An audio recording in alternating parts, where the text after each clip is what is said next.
प्रधानमंत्री नरेंद्र मोदी ने आज वीसी से सरकारी विभागों में नवनियुक्त 71,000 कर्मचारियों को सौंपे नियुक्ति पत्र। कहा, सरकार भर्ती प्रक्रिया को बना रही है और अधिक पारदर्शी और समयबद्ध। केंद्रीय खेल मंत्री अनुराग ठाकुर ने कहा, भारतीय कुश्ती महासंघ से अध्यक्ष पर लगे आरोपों पर 72 घंटों में मांगा है स्पष्टीकरण।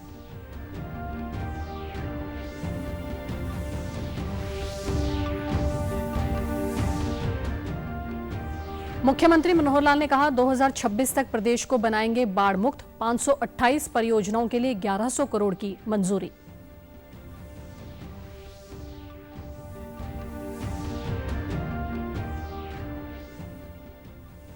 और 24 जनवरी को राष्ट्रीय बालिका दिवस पर विभिन्न क्षेत्रों में उल्लेखनीय उपलब्धियां हासिल करने वाली प्रदेश की 86 बेटियों को किया जाएगा सम्मानित। नमस्कार, मैं भानुप्रिया। अब समाचार विस्तार से। प्रधानमंत्री नरेंद्र मोदी ने आज वीडियो कॉन्फ्रेंस से सरकारी विभागों और संगठनों में नवनियुक्त 71,000 कर्मचारियों को नियुक्ति पत्र सौंपे। इस अवसर पर प्रधानमंत्री ने नवनियुक्त कुछ कर्मचारियों से बातचीत की। उन्होंने कहा कि निरंतर हो रहे ये रोजगार मेले हमारी सरकार की पहचान बन गए हैं। पारदर्शी तरीके से भर्ती और पदोन्नति युवाओं में भरोसा जगाती है। भर्ती प्रक्रिया में व्यापक बदलाव हुआ है। केंद्रीय सेवाओं में भर्ती प्रक्रिया पहले की तुलना में ज्यादा स्ट्रीमलाइन और टाइम बाउंड हुई है। साथियों, आज आप भर्ती प्रक्रिया में जिस पारदर्शिता और जिस रफ्तार को देख रहे हैं वो सरकार में दिख रहा है। उन्होंने कहा कि आज जिन्हें नियुक्ति पत्र मिला है उनके लिए ये जीवन का नया सफर है। सरकार का अहम हिस्सा होने के नाते विकसित भारत में आपकी सक्रिय भागीदारी रहेगी। सरकार का एक अहम हिस्सा होने के नाते विकसित भारत की यात्रा में आपकी सक्रिय भागीदारी रहेगी, विशेष जिम्मेवारी रहेगी। आप में से ज्यादातर लोग सरकार के प्रतिनिधि के तौर पर सीधे लोगों से जुड़ेंगे। आप में से हर कोई अपने तरीके से लोगों के जीवन को प्रभावित करेगा। यह तीसरा रोजगार मेला था। इससे पहले प्रधानमंत्री ने पिछले वर्ष अक्टूबर में 75,000 और नवंबर में 71,000 नवनियुक्त सरकारी कर्मचारियों को नियुक्ति पत्र दिए थे।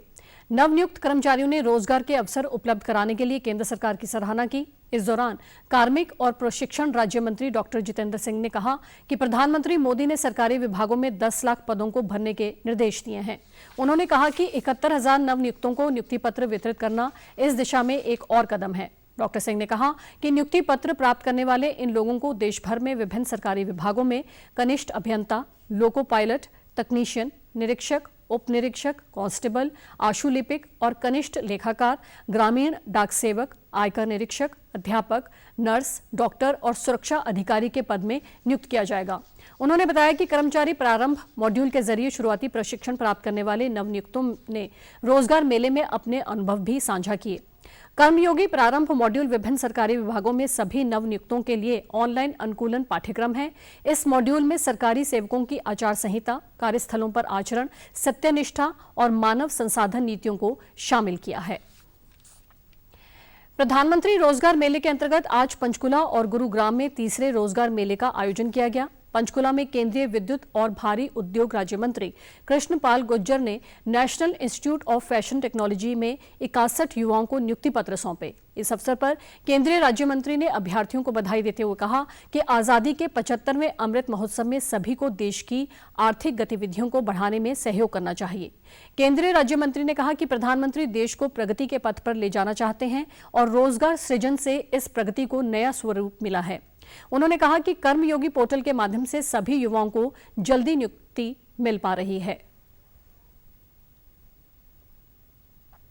अगले 25 साल इस देश के लिए अमृत काल है और जैसा हमारे प्रधानमंत्री आदरणीय मोदी जी ने कहा है, इन 25 सालों में सब ने मिलकर देश के लिए काम करना है, अपने अपने कर्तव्यों को निभाना है और कर्तव्यों को निभाते हुए, फर्ज को निभाते हुए जब देश आज़ादी का 100वां साल मनाएगा तो हमारा देश दुनिया का सर्वश्रेष्ठ राष्ट्र बने, इसके लिए सब ने मिलकर काम करना है। उनमें युवाओं का योगदान अहम रहना है। इसलिए युवाओं के लिए मोदी सरकार ने रोजगार देने के साथ साथ स्वरोजगार के लिए भी और अपना काम करने के लिए भी stand up India, startup India, make in India, ये सब योजनाएं युवाओं के लिए चलाई हैं। उसका लाभ युवाओं को भी हो रहा है, देश को भी हो रहा है। इसलिए हमारा देश पिछले 8 सालों में बहुत तेजी के साथ आगे बढ़ा है। नवनियुक्त अभ्यर्थियों ने नियुक्ति पत्र मिलने पर प्रधानमंत्री का आभार जताते हुए कहा कि अब उनको आर्थिक रूप से मजबूती मिलेगी। जिस प्रकार से उन्हें निष्पक्ष तरीके से सरकारी नौकरी मिली है, वह एक सराहनीय कदम है। मेरा एज अ यूडीसी अपॉइंटमेंट हुआ है ESIC में, तो मैं बहुत खुश हूँ कि मुझे प्राइम मिनिस्टर नरेंद्र मोदी जी के हाथों ये लेटर मिला है एंड मुझे यहाँ पे एक्सपीरियंस करने को मिला कि मुझे सम्मानित भी किया गया। तो मैं बहुत आभार करती हूँ हमारे प्राइम मिनिस्टर मोदी जी का। सेंट्रल जस्टिस फोर्स में नौकरी मिली है, इससे मेरे परिवार में बहुत सहयोग मिलता है, इसलिए मैं प्रधानमंत्री जी का बहुत धन्यवाद करता हूँ। मेरा BSF वाटर विंग में सिलेक्शन हुआ है, आज अपॉइंटमेंट लेटर लिया है। प्रधानमंत्री जी की वजह से मेरे को आज जॉब मिला है, रोजगार मिला है, बहुत अच्छा है। आर्थिक स्थिति भी इससे मेरी सही होगी और मैं फौज में बचपन से ही जाना चाहता था, जो कि आज सपना मेरा पूरा हुआ है। सबसे बड़ा सपना यही था। गुरुग्राम के CRPF कैंप में इनकम टैक्स विभाग की ओर से लगाए रोजगार मेले में केंद्रीय राज्य मंत्री राव इंद्रजीत सिंह ने 150 से ज्यादा युवाओं को नियुक्ति पत्र बांटे। केंद्रीय राज्य मंत्री ने कहा कि नव नियुक्तों को इनकम टैक्स और डाकखाना विभाग में नियुक्ति दी गई है। उन्होंने बताया कि प्रधानमंत्री रोजगार मेले के अंतर्गत यह तीसरा रोजगार मेला लगाया गया था। इसमें बड़ी संख्या में युवाओं को विभिन्न सरकारी विभागों में नौकरी के लिए नियुक्ति पत्र दिए गए हैं।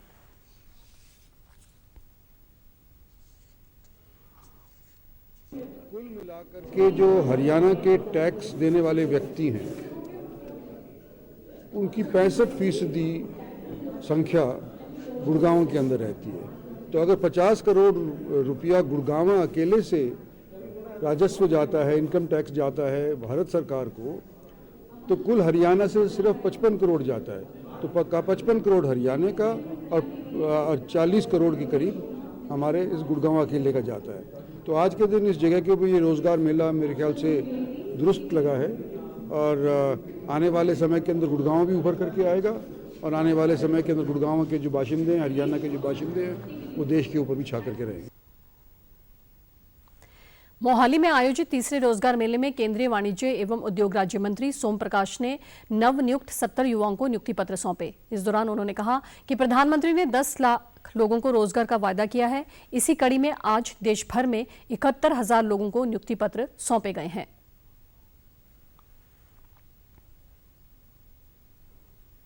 चंडीगढ़ में इनकम टैक्स डिपार्टमेंट की तरफ से ये मेला लगाया गया है और यहाँ 65 से 70 लोगों को नौकरी के पेपर बांटे गए हैं, दिए गए हैं और सारे देश में 71,000 से ज़्यादा नौकरियाँ दी जा रही हैं। सभी को बहुत बहुत शुभकामनाएं। जिनको नौकरी मिली है वो देश की सेवा में लगेंगे। देश की, जैसे प्रधानमंत्री ने कहा, 140 करोड़ लोगों की सेवा करने का उनको मौका मिलेगा। देश तेज़ी से तरक्की कर रहा है। जैसे अमृतकाल से हम गुजर रहे हैं, आने वाले 25 साल देश के लिए बहुत क्रूशियल हैं। देश तरक्की करेगा, विश्व का शक्तिशाली देश बनेगा और मोस्ट डेवलप्ड कंट्री बनेगा, ऐसी हम आस करते हैं। उन्होंने कहा कि नई नियुक्तियों के साथ साथ सभी विभागों में सुनिश्चित किया जा रहा है कि रुकी हुई पदोन्नति जल्दी की जाए। इस दौरान income tax, ESIC, EPFO, CGST, रक्षा मंत्रालय इत्यादि में युवाओं की नियुक्तियां की गई हैं। इस दौरान युवाओं ने खुशी जताते हुए कहा कि उन्हें खुशी है कि सरकार ने भर्ती प्रक्रिया को इतना आसान और पारदर्शी बना दिया है। मैं माननीय प्रधानमंत्री श्री नरेंद्र मोदी के अत्यंत आभारी हूं, जिन्होंने मुझे इस रोजगार के रूप में देश की सेवा करने का और आत्मनिर्भर भारत जैसे एक महत्वपूर्ण यज्ञ में छोटी सी भूमिका निभाने का अवसर दिया है। मैं प्रतिज्ञा लेती हूँ कि मैं इस अवसर को, इस जिम्मेदारी को पूरी ईमानदारी और निष्ठा के साथ निभाने का प्रयत्न करूंगी। इनकम टैक्स डिपार्टमेंट में जॉब मिली है। मैं प्रधानमंत्री जी का शुक्रगुजार हूं कि उन्होंने हमें ये अवसर दिया कि हम अपने देश की सेवा कर सकें और आत्मनिर्भर भारत की ओर देश को और बढ़ा सकें। ये बहुत ही अच्छा अवसर है कि हमारे देश में 70,000 से भी ज़्यादा कर्मचारियों को आज नियुक्ति मिली है। युवा कार्य और खेल मंत्री अनुराग सिंह ठाकुर ने चंडीगढ़ में पत्रकारों से बातचीत में कहा कि मंत्रालय ने भारतीय कुश्ती महासंघ से 72 घंटों में अध्यक्ष पर लगे यौन शोषण के आरोपों पर स्पष्टीकरण मांगा है। देश के कुछ शीर्ष पहलवानों ने कुश्ती महासंघ के अध्यक्ष बृजभूषण शरण सिंह पर यौन शोषण के गंभीर आरोप लगाए हैं। इतना ही नहीं, वे पिछले 3 दिनों से दिल्ली में जंतर मंतर पर धरने पर बैठे हैं। उन्होंने कहा कि सरकार ने इस मामले को गंभीरता से लिया है और खिलाड़ियों से बातचीत करके उचित कार्रवाई की जाएगी। संज्ञान लेते हुए भारत सरकार ने, खेल मंत्रालय ने तुरंत कार्रवाई करते हुए रेसलिंग फेडरेशन ऑफ इंडिया को नोटिस भी दिया, 72 घंटे के अंदर जवाब भी मांगा है और इसके अलावा जो कैंप लगना था उसको भी पोस्टपोन कर दिया गया है प्रभावी रूप से। और हम सदा खिलाड़ियों से पहले भी मिलते रहे और आज भी मेरा प्रयास है कि मैं वापस आकर खिलाड़ियों से मिलूंगा ताकि उनकी बात को सुन भी सकें और जो उचित कार्रवाई होगी वो भी करेंगे। मुख्यमंत्री मनोहर लाल ने कल चंडीगढ़ में हरियाणा राज्य सूखा राहत एवं बाढ़ नियंत्रण बोर्ड की 54वीं बैठक की अध्यक्षता की। इस दौरान उन्होंने कहा कि प्रदेश सरकार ने 2026 तक हरियाणा को बाढ़ मुक्त बनाने का लक्ष्य रखा है। इसके लिए जिन इलाकों में जल भराव की अधिक समस्या है उसके स्थायी समाधान के लिए इस वर्ष विशेष प्रोजेक्ट लगाए जाएंगे। उन्होंने कहा कि जल संरक्षण और बरसात के पानी का दोबारा उपयोग करने के लिए भी जोर दिया जा रहा है। इससे बाढ़ से निपटने के साथ साथ ग्राउंड वाटर रिचार्जिंग व सूखे क्षेत्रों में पानी का सदुपयोग किया जा सकेगा। बैठक में 528 परियोजनाओं को स्वीकृति प्रदान की गई, जिसके तहत लगभग 1100 करोड़ रुपए की राशि खर्च की जाएगी। मुख्यमंत्री ने कहा कि खेतों में खड़े पानी की निकासी और पानी के दोबारा इस्तेमाल के लिए 312 करोड़ रुपए से ज्यादा की योजनाएं अनुमोदित की गई हैं।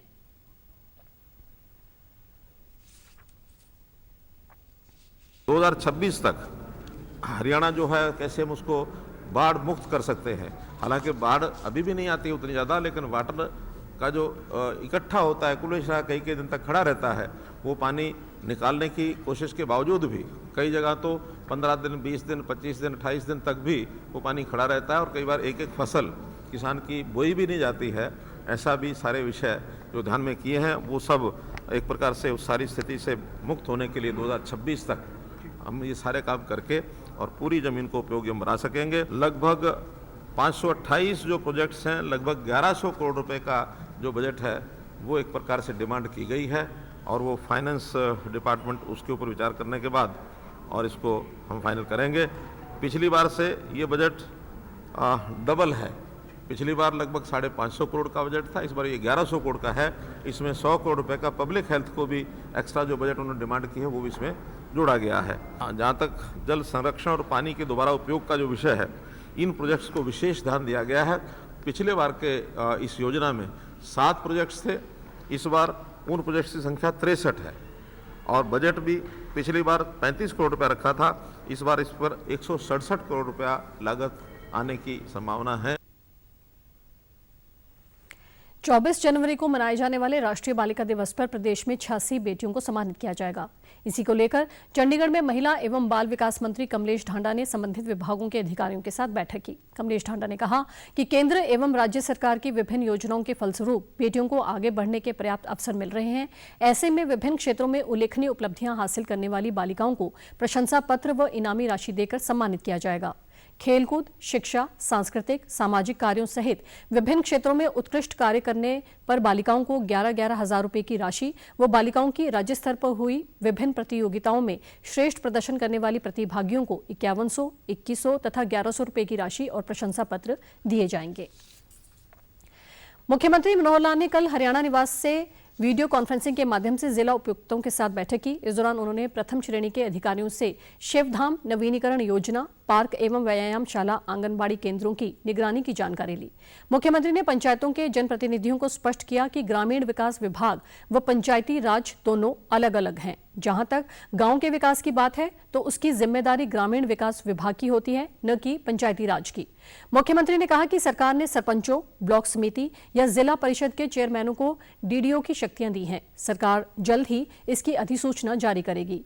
ग्राम सचिव भी ग्रामीणों को इस बारे में जागरूक करें। उन्होंने कहा कि पहले चरण में प्रदेश भर में 1000 पार्क एवं व्यायामशालाएं बनाई जा रही हैं। उन्होंने अधिकारियों से कहा कि अधूरे कार्यों के लिए अतिरिक्त बजट की मांग लिखित में भिजवाएं। प्रधानमंत्री नरेंद्र मोदी के परीक्षा पे चर्चा कार्यक्रम के मद्देनजर देश के 24 शहरों में करीब 500 सेल्फी पॉइंट बनाए गए हैं। जियो टैग्स के साथ लगे पीएम की फोटो के साथ सेल्फी ली जा सकती है, जिसे सोशल मीडिया जैसे ट्विटर, फेसबुक या इंस्टाग्राम इत्यादि पर भी अपलोड किया जा सकता है। चंडीगढ़ में सेक्टर 17 की market, bus stand, railway station, सिनेमाघर और एयरपोर्ट में ये सेल्फी पॉइंट बनाए गए हैं। इसके अलावा हरियाणा में गुरुग्राम व फरीदाबाद और पंजाब में लुधियाना, अमृतसर व जालंधर में भी ये सेल्फी पॉइंट बने हैं। शिक्षा मंत्रालय ने अपने सोशल मीडिया पर परीक्षा पे चर्चा में भाग लेने का आह्वान करते हुए कहा कि अपने डर को दूर करने और त्योहारों की तरह परीक्षा मनाने का मंत्र जाने। रजिस्ट्रेशन करवा चुके प्रतिभागियों को प्रधानमंत्री के साथ लाइव कार्यक्रम में भाग लेने का अवसर मिलेगा। अंत में इस बुलेटिन के मुख्य समाचार एक बार फिर।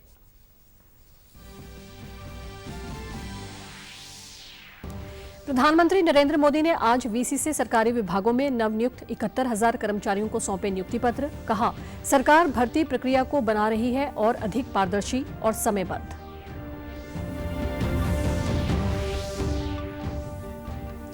केंद्रीय खेल मंत्री अनुराग ठाकुर ने कहा, भारतीय कुश्ती महासंघ से अध्यक्ष पर लगे आरोपों पर 72 घंटों में मांगा है स्पष्टीकरण।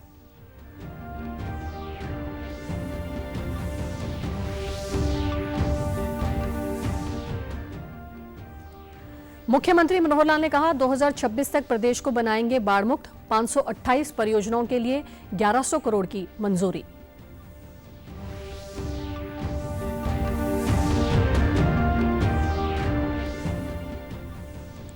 और 24 जनवरी को राष्ट्रीय बालिका दिवस पर विभिन्न क्षेत्रों में उल्लेखनीय उपलब्धियां हासिल करने वाली प्रदेश की 86 बेटियों को किया जाएगा सम्मानित।